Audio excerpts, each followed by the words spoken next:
우리 함께 볼 하나님의 말씀 요한복음입니다. 10장과 14장을 보려고 하는데요. 먼저 10장 10절에서 18절까지 저와 함께 한 절씩 교독하도록 하겠습니다. 요한복음 10장 10절입니다. 도둑이 오는 것은 도둑질하고 죽이고 멸망시키려는 것뿐이요 내가 온 것은 양으로 생명을 얻게 하고 더 풍성하게 얻게 하려는 것이라.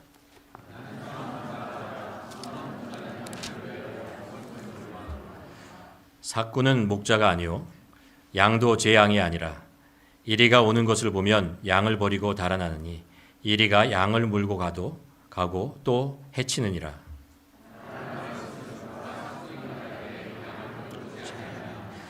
나는 선한 목자라. 나는 내 양을 알고 양도 나를 아는 것이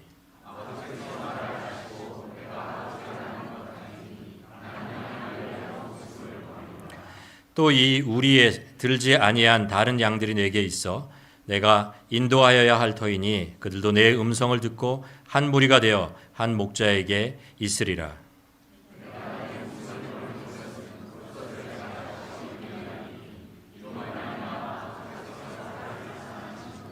이를 내게서 빼앗는 자가 있는 것이 아니라 내가 스스로 버리노라. 나는 버릴 권세도 있고 다시 얻을 권세도 있으니 이 계명은 내 아버지에게서 받았노라 하시니라. 아멘. 우리 14장 말씀을 보도록 하겠습니다. 5절 6절인데요. 제가 한 절 읽고 여러분이 한 절 읽도록 하겠습니다. 도마가 이르되 주여 주께서 어디로 가시는지 우리가 알지 못하거늘 그 길을 어찌 알겠사옵나이까.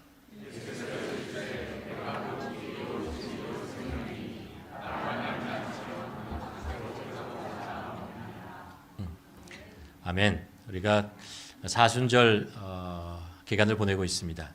사순절 기간은 그 예수님이 십자가에 못 박혀 죽으시는 그때부터 그 전 40일 동안 우리가 십자가의 의미를 다시 한번 새기고 묵상하며 십자가의 길을 다시 한번 걸어가는 시간이죠.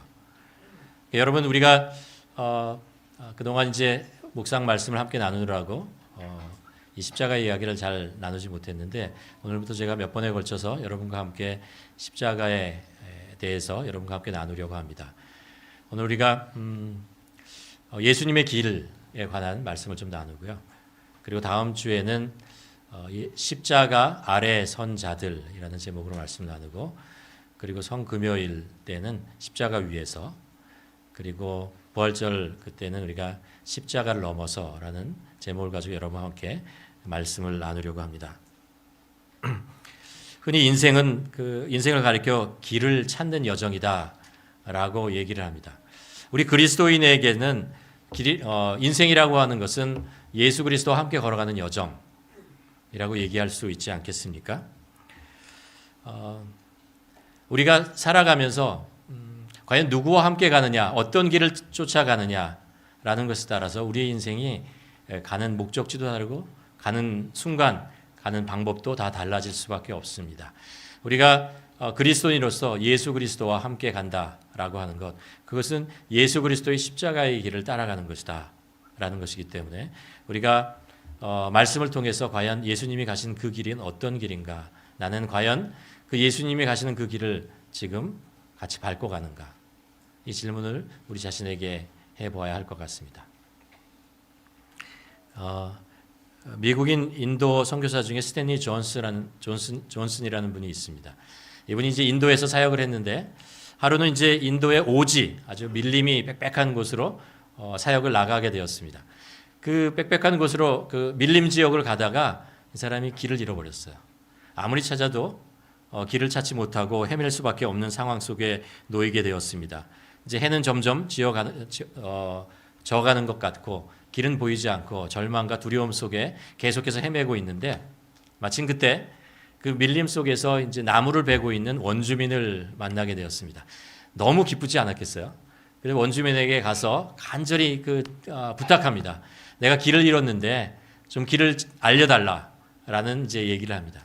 그랬더니 이 원주민이 퉁명스럽게 이 사람에게 잠깐 앉아 계십시오. 내가 나무를 지금 하고 있으니까 잠깐 기다리시오. 라는 이야기를 들었습니다. 그래서 이 스탠리 존스가 기다렸어요. 기다려야지 뭐 별 수 있겠습니까? 기다리고 이제 계속 있는데 이 원주민은 계속해서 나무만 파지 아무 얘기도 하지 않는 거예요. 그리고 해는 점점 어둑어둑 저어가고 마음에 불안한 마음이 들었습니다.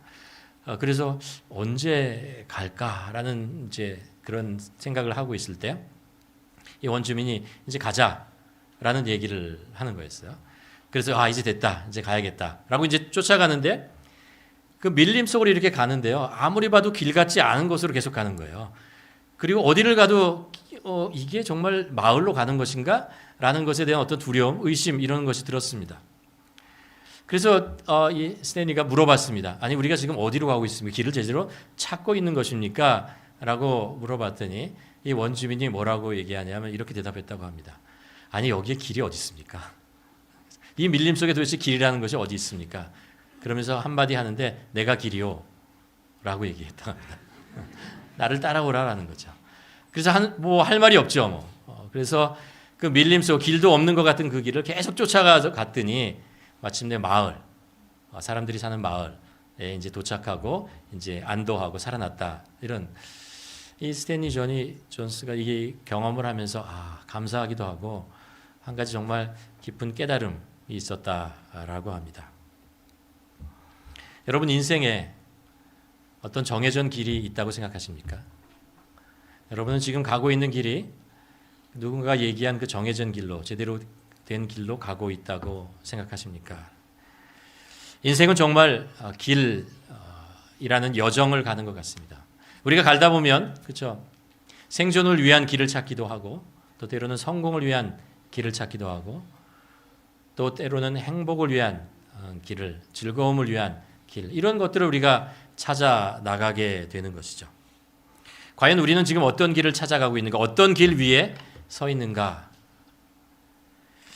오늘 본문은 예수님께서 이제 십자가에 못 박혀 돌아가시기 바로 전이에요. 제자들과 함께 마지막 만찬을 하고 대화를 나누는 그 내용입니다. 예수님께서 이제 제자들과 함께 3년 반을 같이 보냈잖아요. 정이 들었고 예수님께서 직접 택하신 제자들이었고 또 전해주고 싶은 것도 굉장히 많았습니다. 아직 부족하죠. 마지막 순간에 예수님께서 정말 이들에게 꼭 하고 싶은 얘기가 있었을 것 같습니다. 그래서 그들에게 무슨 많은 얘기 중에 이런 이야기를 해요. 2절에 보면 제자들을 위한 거처를 마련하기 위해서 내가 아버지께로 간다 라는 이야기를 합니다. 그리고 나서 뭐라고 했냐면 내가 아버지의 집에서 너희를 위해서 거처를 마련하고 나면 내가 다시 와서 너희를 데려서 다시 그 아버지 집으로 데려가리라 라는 그런 이야기를 합니다. 그리고 나서 예수님께서 이런 이야기를 하죠. 내가 어디로 가는지 너희는 그 길을 안다 라는 얘기를 합니다. 근데 이 이야기를 듣고 있던 제자들 중에 도마가 있었어요. 근데 도마는 모르겠는 거예요. 예수님이 도대체 어느 길로 가시는 건가, 어디를 말씀하시는 건가, 어떻게 가시는 건가라는 것입니다. 그렇다면 그 길을 우리가 어떻게 따라갈 것인가, 이 모든 것들에 대한 질문 그리고 의문을 가지고 대답을 찾지 못하는 그런 상황에 놓여 있습니다. 그래서 도마가 예수님께 물었습니다. 주여, 주께서 어디로 가시는지 우리가 알지 못하거든 그 길을 어찌 알겠습니까? 라는 질문을 합니다. 그때 예수님께서 그 유명한 말씀을 하시죠. 예수님께서 이르시되 뭐라고 하시죠?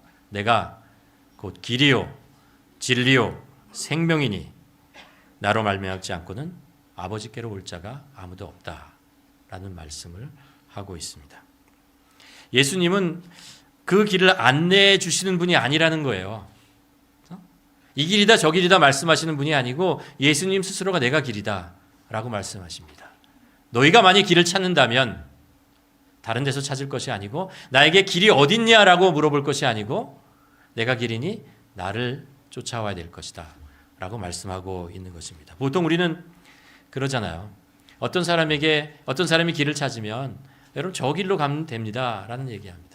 어떤 사람에게 질문이 오면 저렇게 하면 아마 문제가 해결될 것 같아요 라고 우리는 얘기를 하죠. 세상에 있는 모든 종교와 철학과 사상들은 그런 이야기들을 합니다. 여러분이 이렇게 하면 될 것 같습니다. 이렇게 하는 것이 좋을 것 같습니다. 이게 더 나은 길입니다. 이런 것들을 제시합니다. 그러나 그것은 개인의 생각이죠. 개인의 의견이고 개인이 발견한 것입니다. 그것이 진짜고 진실일 리는 없습니다. 그런데 예수님께서 말씀하시는 것은 굉장히 어떻게 보면 담대하고 당돌합니다. 그 당시 모든 사람들이 저 길로 가십시오, 이 길로 가십시오 하고 얘기하고 있을 때 예수님께서는 내가 길이다, 나를 따라오라 라고 말씀하고 계신 것입니다. 또 하나 이 말씀 속에서 우리가 주목해 보는 것은 뭐냐면 내가 길이요 진리요 생명이라고 했을 때 영어 성경이나 원어로 보면 the라는 정관사를 집어넣습니다. The way, 그리고 the truth, 그리고 the life라고 얘기하고 있습니다. 유일하다는 얘기입니다. 다른 것이 더 있다라고 말씀하시는 것이 아닙니다. 그 길이란 사람들이 마땅히 가야 할 딱 한 길, 그 한 길이 바로 나다라고 말씀하고 있습니다. 예수님이 가르쳐 주신 이 길이라고 하는 것은 우리가 알죠. 그 길은 생명의 길입니다. 생명의 길. 마태복음 16장에 보면 이런 말씀을 예수님께서 하십니다. 사람이 만일 천하를 얻고도 제 목숨을 잃으면 무엇으로 유익하리요? 사람이 무엇을 주고 제 생명을 바꾸리요? 라고 얘기합니다.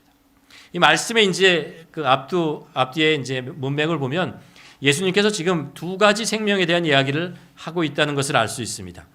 하나의 생명은 뭐냐면 우리가 지금 이렇게 몸으로 있잖아요. 호흡으로 느끼는 이 생명이라는 것입니다. 우리가 이 세상에 사는 동안 이 육체를 입고 살아가는 그런 생명에 대한 말씀이고요. 또 하나 예수님께서 생명이 있다라고 얘기합니다.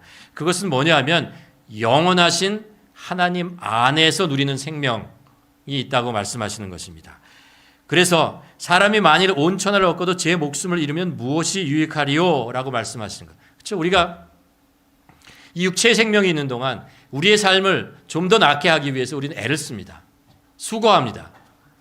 아침부터 저녁까지 일을 하고 또 무엇이 막히면 그것을 해결하기 위해서 부단히 노력하고 그 문제점을 해결하기 위해 사람들을 쫓아다니고 아니면 누구에게 물어보기도 하고 책을 찾기도 하고 갖은 애를 써가지고 무엇인가 이루어 내려고 합니다. 그것이 바로 인간이죠. 인간입니다. 그러나 우리의 인생의 목숨이 우리의 삶의 육체로 함께 떠나가 버린다면, 끝나 버린다면 도대체 그 모든 노력과 애씀이 도대체 무슨 소용이 있겠느냐라는 말씀을 하고 있는 것이죠. 제가 얼마 전에 그 일란 머스크의 다큐멘터리를 좀 봤습니다. 거기 보니까 이분이 어떻게 이제 테슬라 이것을 일으켰는지 그에 대한 이제 이야기들을 이제 쭉 하는 그런 다큐멘터리였는데 이분이 우리가 잘 아는 대로 워커홀릭이잖아요. 보통 일주일에 80시간은 기본이고 120시간 일하는, 그리고 사무실에 침대를 아예 놓고 계속해서 일하고 잠은 되도록 줄여가지고 최대한으로 줄이고서 하고 계획은 5분 단위로 나눠서 정확하게 5분 단위로 해야 될 목적과 그것을 이루어내면서 하는 사람입니다. 근데 그 다큐멘터리의 내용은요, 이분이 이제 그 테슬라라는 전기 자동차 회사를 만들고 이루어나가는 과정에 얼마나 기가 막힌 사건들이 많았고 얼마나 문제들이 많았고 그것을 해결하기 위해서 정말 밤잠을 못 자고 고군분투하며 살았나, 이런 이야기들 그 속에 그 안에 여기저기에 담고 있습니다. 이제 그 아내가 이런 이야기를 합니다. 밤에 자다가 이 엘렌이 꿈을 꾸는데 소리를 지르면서 벌떡 일어나더라고요. 그래가지고 손을 막 흔들면서 괴성을 지르는 거예요. 그게 너무 비즈니스라면 너무 스트레스를 받아가지고 이거를 어떻게 풀지 못하니까 잠속에, 꿈속에 이게 나타나가지고 그것을 막 악몽처럼 꾸고 있는 거죠. 그런 밤들을 보내면서 우리가 잘 아는 대로 일론 머스크는 지금 가장 세계에서 부자, 돈이 많다라고 얘기하는, 재산이 많은 사람입니다. 그렇죠. 그렇게 그만큼 노력하고 그만큼 학벌이 있는 사람이 그렇게 노력하고 애를 쓰고 그러니까 돈을 벌죠. 다른 사람보다 경쟁에서 이길 수 있는 유리한 조건을 갖추게 되는 것이죠. 그러나 이런 사람에게도 이 말씀은 동일하게 적용됩니다. 만일 사람이 천하를 얻고도 제 생명을 잃으면 그것이 도대체 무슨 소용이 있겠는가? 지금 우리가 사는 동안 생명이라는 것이 있고 이 생명이라는 것은 다 유한하다라는 것을 우리가 알고 있습니다. 그러나 예수님께서 우리들에게 말씀하고 싶은 것은 뭐냐면요. 우리가 알고 있는 이 생명 있잖아요. 우리가 이렇게 호흡하고 있고 우리가 느끼고 보고 있는 이 생명이라는 인생이라는 것이 있는데 예수님께서 말씀하시고 싶은 것은 이거와 다른 인생이 다른 생명이 있다라는 것입니다. 영원한 생명이라는 것이고 우리가 이 세상에서 누리는 그 느끼고 있는 경험하는 이 생명이 아니고 하나님 안에서 우리가 누릴 수 있는 새로운 생명, 다른 생명의 다른 종류의 생명이 있다라는 것을 예수님께서 우리들에게 알려주려고 하는 것입니다. 그런데 만일 우리가 이 세상을 사는 동안 그 생명을 찾지 못한다면, 그 생명을 구하지 못한다면, 그 생명을 얻지 못한다면, 그래서 우리가 알고 있는 이 생명으로 끝나버린다면 그 이후에는 이 하나님께서 지금 말씀하고 우리에게 주고자 하는 이 생명, 이것을 얻을 수 없다라는 거예요. 우리가 살아가는 이 세상 동안에 우리가 많은 것들을 하고 많은 것을 누릴 수 있지만 그 모든 것들 중에서 가장 중요한 것이 뭐냐면 우리에게 주어진 이 인생이라고 하는 이 시간 동안에 하나님께서 우리에게 예비해 주시고 우리에게 주고자 하는 하나님 안에서의 생명을 얻는 것입니다. 그것이 우리가 이 세상에서 그 무엇보다도 반드시 얻어야 하는 것입니다. 우리가 아무리 호흡하는 이 세상 동안에 좋은 것을 얻는다 하더라도 만일 우리가 이것을 얻지 못하면 이 모든 것이 다 허망하고 쓸데없어진다는 것입니다. 이것으로 우리가 100년을 살 것입니까? 1000년을 살 것입니까? 예수님께서 이것을 설명해 주시기 위해서 두 가지 비유를 성경에서 말씀하십니다. 하나는 이런 거죠. 한 농부가 있었습니다. 근데 어느 날 어느 해에 풍년을 맞았어요. 정말 한 5년은 먹을 수 있는 그 곡식을 거둬들일 수 있는 그 대풍년을 이루었습니다. 그리고 이 농부가 부자가 됐잖아요. 생각해 보는 거예요. 이거 가지고 뭐 하지? 하다가 어떤 생각을 하냐면, 내가 가지고 있는 곡간이 너무 작구나 라는 생각을 합니다. 저 곡간을 헐어버리고 더 큰 곡간, 이 모든 곡식을 담을 수 있는 그 곡간을 세워야겠다라고 생각을 하고 그렇게 해요.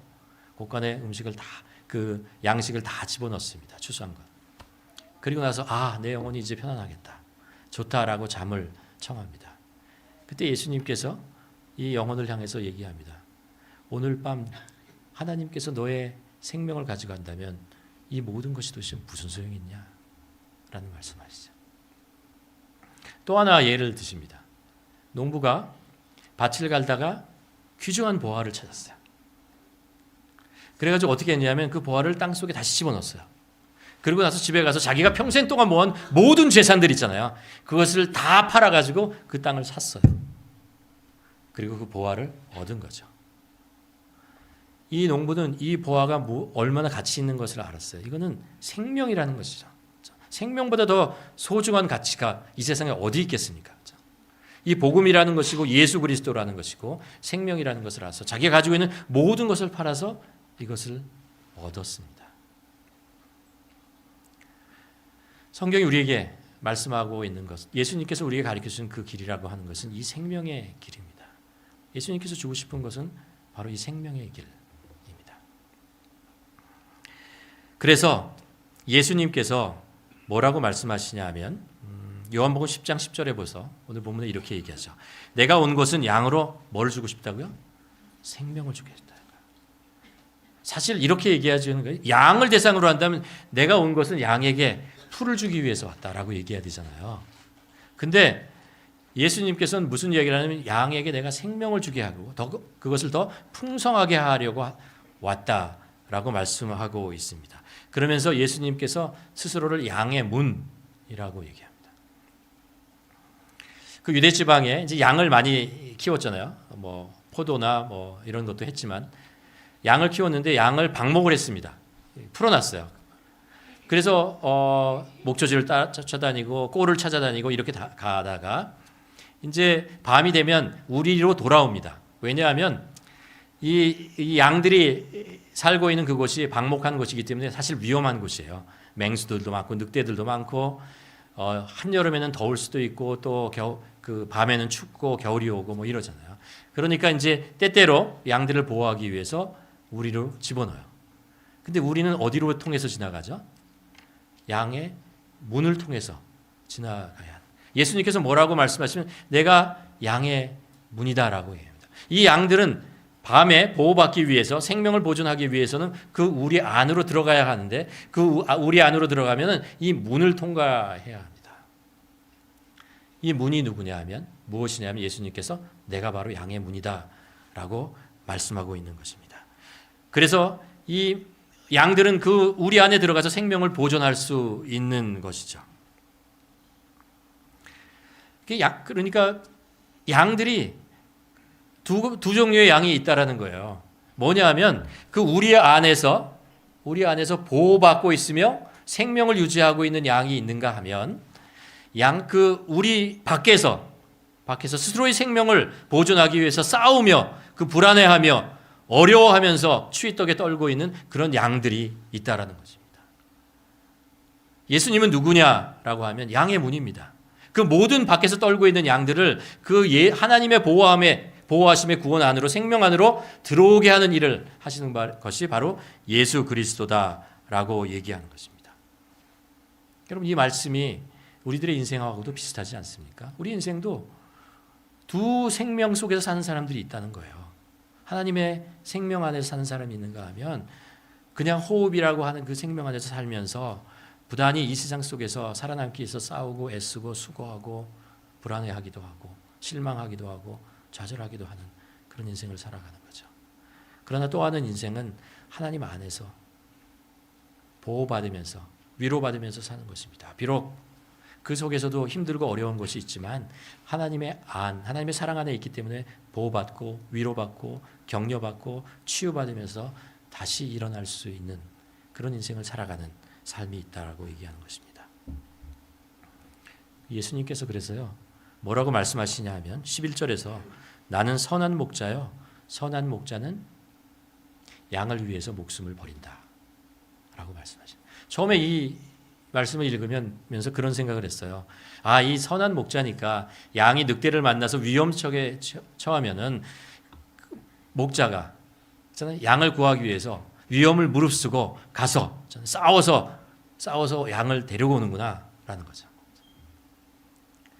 보통 돈을 갖고 일하는 사꾼은 양이 늑대를 만나서 위험 속에 있으면 도망가요. 왜냐하면 자기도 힘드니까, 자기도 위험하니까 도망가는 게 이제 사꾼 목자죠.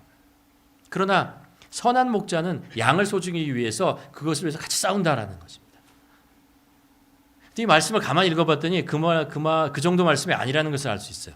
뭐냐 하면 양이 늑대를 만났는데 위험에 처한 게 아니고 양에 잡힌 거예요. 양이 잡힐 뿐만 아니라 늑대 물이 그 안에 먹이가 되어서 놓이게 되었고 늑대들이 같이 정말 그 양을 먹이로 먹고 있는 겁니다. 이빨에 깨물고 있는 거예요. 그 상황을 목자가 봤어요.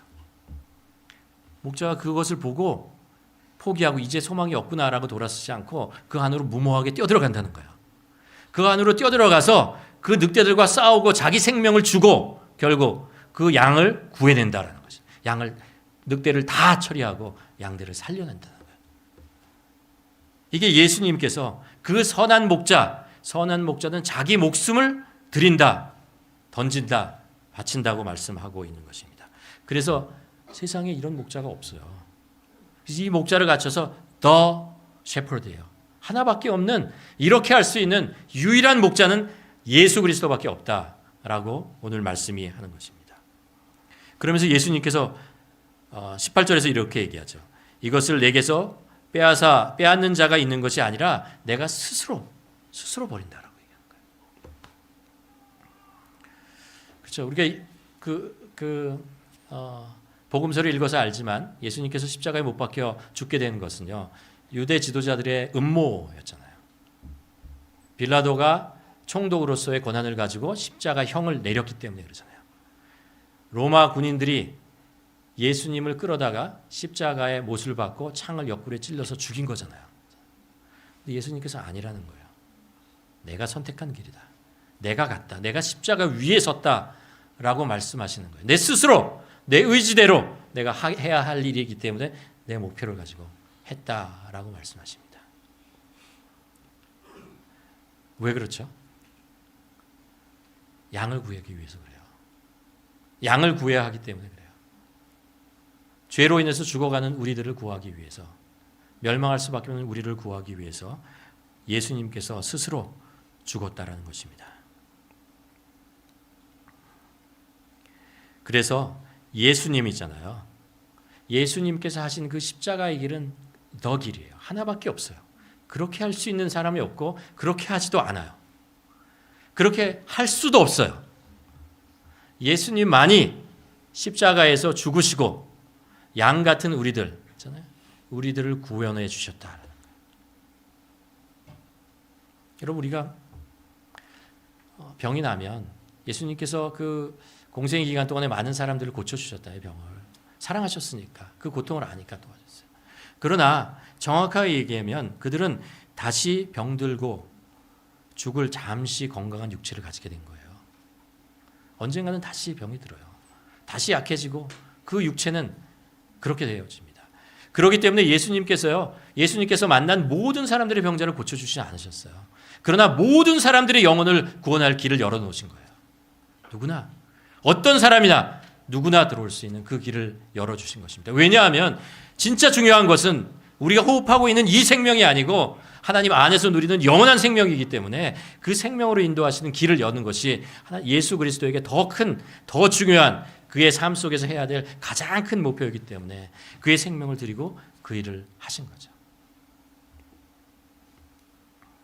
여기서 마지막으로 한 가지 질문을 합니다. 왜 이게 유일한 길이냐? 왜 이게 유일한 길이냐라는 것입니다. 그것은 예수님께서 누구신가라는 것을 우리가 다시 한번 찾아보면 알 수 있습니다. 요한복음 10장 28절에서 30절을 보면요, 예수님께서 이런 말씀을, 예수님께서 주시는 이 생명이 어떤 가치가 있느냐라는 것을 이렇게 얘기하십니다. 내가 예수님입니다. 그들에게 누굴까요? 우리예요. 나예요. 영생을 주노니 영원히 멸망하지 아니할 것이요 또 그들을 내 손에서 빼앗을 자가 아무도 없다는 거예요. 아무도 없어요. 예수님께서 십자가를 통해서 구원하는 그 생명은 그렇다는 거예요. 그러면서 뭐라고 말씀하시냐면 그들을 주신 내 아버지는 만물보다 크시며 그 생명을 예수 그리스도의 십자가를 통해서 구원해서 새로운 생명을 주신 분이 누구냐면 하나님이세요. 만물을 구원하시는, 만물을 통치하시고 창조하시고 지배하시고 이루시는 분, 그분이 하나님이시라. 그 아버지의 손에서 뺏을 수 없으며 나와 아버지는 뭐라고요? 하나라는 거예요.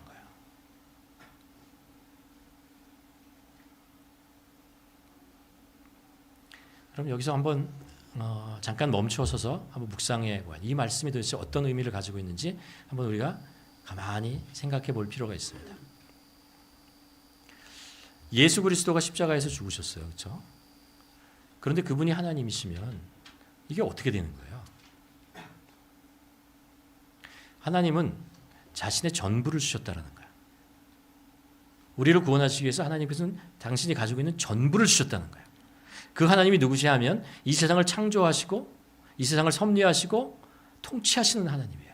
우리가 감히 얼굴을 들고 쳐다볼 수도 없는 잖아요. 그런 경외의 대상인 그분이 자신이 가지고 있는 전부를 주셨다는 거예요. 예수님께서 이 땅에 오셨을 때 우리가 알잖아요. 그분은 정말 3년 반의 짧은 시간 동안에 그분이 할 수 있는 최선의 것을, 인간의 몸을 입고 할 수 있는 최고의 것을, 최대의 시간을 하셨습니다. 아침부터 저녁까지 계속해서 사람들을 만나고 말씀을 전했을 뿐만 아니라 사람들을 위로했고 병을 치료했고 또 말씀을 선포하고 또 다른 지역으로 가고 하루 종일 그렇게 지냈습니다. 늘 그렇게 했고 자신이 가지고 있는 모든 에너지와 모든 지식과 모든 것을 만나는 모든 사람들에게 다 주셨어요. 그리고 마지막에 가서 십자가에 올라가셔서 예수님의 마지막 생명까지, 마지막 피 한 방울까지 다 주셨습니다. 하나님께서는 우리에게 모든 것을 주신 거예요. 우리는 하나님의 전부를 받은 사람들입니다. 그러니까 하나님께서는 우리를 구원하시기 위한 다른 무엇인가를 남겨놓지 않으셨다라는 거예요. 하나님께서는 우리를 구원할 수 있는 가장 최선의 방법으로 가장 모든 것을 들여서 우리를 구원하셨다라는 거예요. 하나님이 전능하시니까 하나님께서 손가락 하나 움직이시겠지 그 정도로 우리를 구원하셨겠지 아니라는 거예요. 하나님은 하나님께서 하실 수 있는 모든 것을 들이셨다라는 거예요. 누구를 위해서? 여러분을 위해서 주셨다는 거예요. 나를 위해서 그렇게 하셨다는 거예요. 뭐가 그렇게 대단하길래 우리를 위해서 그렇게 하셨냔 말이에요. 그런데 하나님께서는 그렇게 하신다는 거예요. 전부를 주시고 그리고 생명을 구원하시는 분이 하나님이라는 거예요. 그분이 바로 예수 그리스도라는 것입니다. 그렇기 때문에 예수 그리스도께서 우리에게 열려주신 이 구원의 길은 유일할 수밖에 없어요. 세상에 다른 방법이 있을 수가 없어요. 왜요? 하나님은 하나님께 가지고 있는 모든 것을 주셨거든요. 그렇다면 우리가 받은 이 생명의 가치가 무엇입니까? 예수님께서 주시려고 하는 그 생명이 무엇입니까? 우리가 그것을 반드시 얻어야 되고 반드시 그 안에 살아야 합니다. 이것을 놓치고 세상의 다른 것을 아무리 얻어야 아무 소용이 없어요. 그것만큼 불쌍한 사람이 없어요. 이것을 놓치고 세상에 많은 것을 얻었다고 생각해 보세요. 그것만큼 불쌍한 사람이 없어요. 그게 무슨 소용이 있어요? 무슨 소용이 있어요?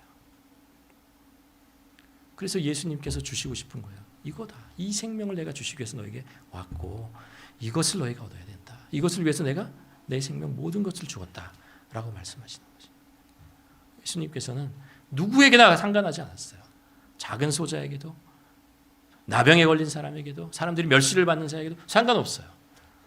사실 예수님께서는 빌라도를 위해서 제사장들을 위해서 모든 사람들이 이 길을 가기를 원했습니다. 시대를 거쳐서 그때 2000년 전의 사람뿐만 아니라 지금 살고 있는 우리도 마찬가지입니다. 우리가 아무리 문화가 발달하고 과학이 발달하고 우리의 지성이 발달해도 소용없어요. 그 모든 것 100년 안에 다 사라질 것입니다. 누구도 기억하지 않을 것입니다. 그러나 하나님께서는 우리의 생명이 영원하기를 원하십니다. 주님 안에서 영원하기를 원하십니다. 우리를 사랑하시고 그게 하나님의 사랑이고 그래서 우리에게 전부를 주신 것입니다.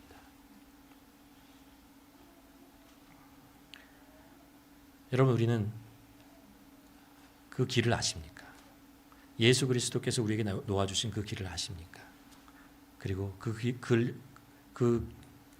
길 위에 생명의 길 위에 살고 계십니까? 아니면 멀리서 그 길을 쳐다만 보고 계십니까? 아니면 그 길 위에 있으면서도 세상의 길을 계속해서 기웃기웃거리며 살고 있지는 않습니까? 다른 길 없어요. 여기서 기쁘지 못하면 다른 데서도 기쁘지 않습니다. 여기서 만족할 줄 모르면 다른 데 어디 가도 만족할 수 없어요. 여기서 예수 그리스도를 깊이 교제하지 못하면 다른 어디에 가도 참된 교제를 얻을 수 없어요. 우리는 계속해서 갈증을 느끼며 계속해서 만족을 못하며 계속해서 불안하며 살아갈 수밖에 없습니다. 예수님께서 말씀하십니다. 내가 유일한 길이다. 내가 하나밖에 없는 진리다. 내가 너에게 줄 수 있는 유일한 영원한 생명이다 라고 말씀하십니다. 바라기는 우리 모두 이 사순절 기간 동안에 유일한 이 생명의 길로 주님과 함께 걸어가는 우리 모두가 되기를 바랍니다. 기도하시겠습니다. 이 시간 우리 함께 기도했으면 좋겠습니다. 나는 지금 어떤 길을 가고 있습니까? 어떤 길을 바라보고 있습니까? 어떤 길을 가려고 하고 있습니까? 그 길이 정말 생명의 길인지 우리 자신에게 한번 물어보았으면 좋겠습니다. 이 길이 정말 영원한 생명으로 가는 길인지 아니면 조금 있으면 단절해버릴 그런 길을 넓다는 이유 때문에 가고 있는 것은 아닌가, 잠깐 즐겁다는 이유로 가고 있는 것은 아닌가, 우리 자신을 돌아보며 하나님 우리가 좁은 길을 가더라도 생명의 길을 가게 하여 주시옵시고 주님이 열어주신 그 십자가의 길을 우리가 주님의 발자국을 따라 걸어가는 우리들 될 수 있도록 도와주시옵소서. 함께 기도하시겠습니다.